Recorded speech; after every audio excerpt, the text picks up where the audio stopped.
Welcome back to Let's Learn Music Theory. Yeah, well, we've beaten major scales into the ground, so the next logical thing to beat into the ground would be minor scales. Here to explain to us what minor scales are is my kindergarten teacher in our music theory. Wow, thanks a lot, Ryan. Well, thank you guys anyways. Yes, thank you. All right. Minor scales contain notes as well, but they have a different handy-dandy, very easy-to-remember sentence that, of course, I've come up with to help you. So let's start with C. We started with C with the major scales, right? This is not the right marker. Jesus. Seamless recovery. Okay. Whereas major scales were when would hamsters wield weapons with horses for your hus and your was, right? Minor scales are who here wasn't wearing hats with Willie.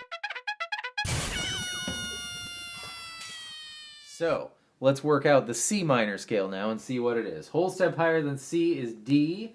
Half step higher than D is D sharp, but we can't call it that because that'd be two Ds in the same sentence, and there's only one line for the Ds as we learned, right? So it's E flat, followed by F, whole step higher than E flat. Whole step higher than F is G.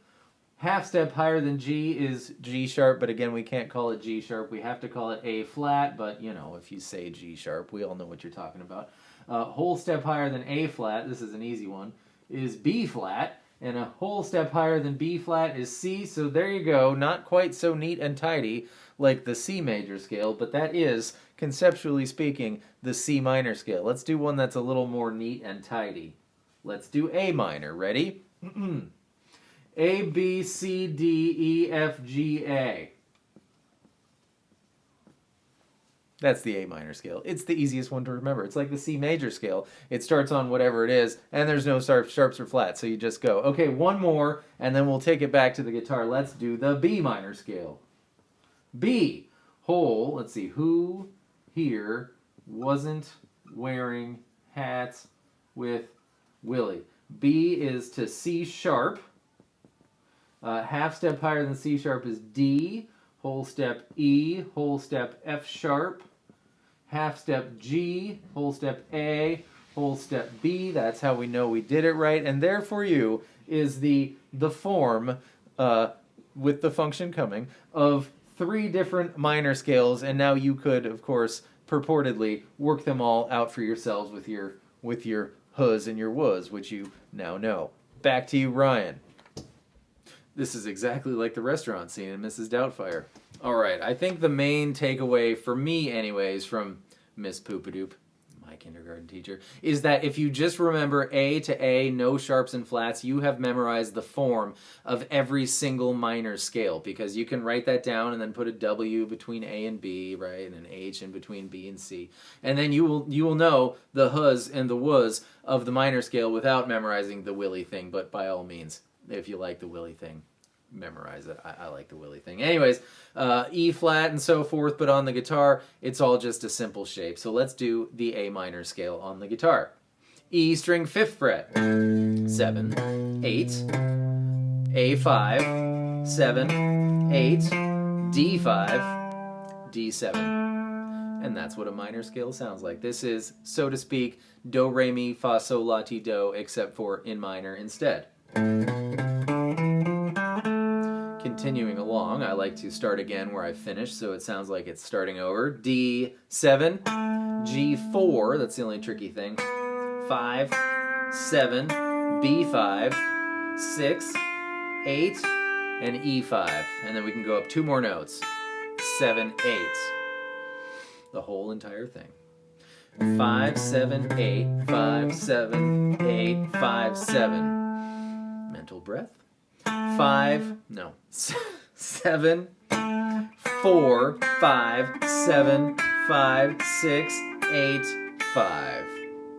5, 7, 8. Or A, B, C, D, E, F, G, A. That's the only easy one. Yeah, but now that you know that shape, you can do any minor scale. Here's G minor, right? Same exact shape. Here's C minor, without even having to think about E flat. And here is B flat minor. Gosh, that sounds smart, but it's just the same shape starting on the 6th fret.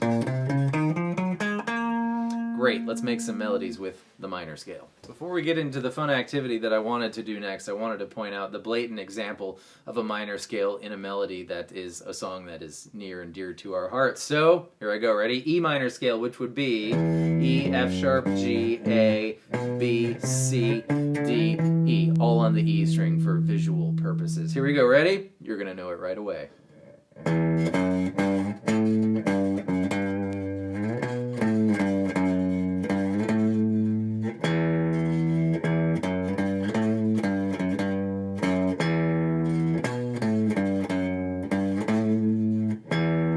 Can't Change Me by Chris Cornell. And then it gets weird with some chords and the notes change. But yeah, E minor scale in action right there. Now the fun activity.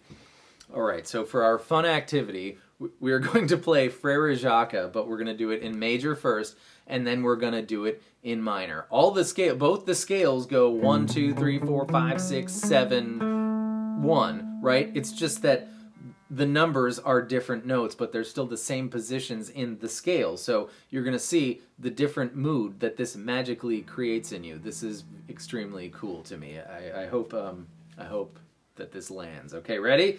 Frere Jacques in major, we're doing A major first, is comprised of the 1, 2, 3, 1. 1, 2, 3, 1. 3, 4, 5. 3, 4, 5. 5, 6, 5, 4, 3, 1. 5, 6, 5, 4, 3, 1. 1. Low 5, 1. Ding dang dong. Ready? Here we go with minor. This is magic. 1, 2, 3, 1. 1, 2, 3, 1. 3, 4, 5. 3, 4, 5. Here's where it gets really creepy. 5, 6, 5, 4, 3, 1. 5, 6, 5, 4, 3, 1. 1, 5, 1. So that's what it is. That's what scales are. That's what the different scales are for, creating different moods. And there's so many more scales. We could make a video every day for the rest of our lives, and we'd never be done with all the scales. So we're clearly not going to do that. But we're gonna do the main ones, the main scales, as time goes on here. Yeah, that's all I have to say about minor scales. Now you know what they are, and we'll beat these into the ground for the next couple of Let's Learn Music theories, and then we'll move on to something else. So I hope that was helpful. Thank you so much for being here, and I will see you next time with more stuff. Goodbye.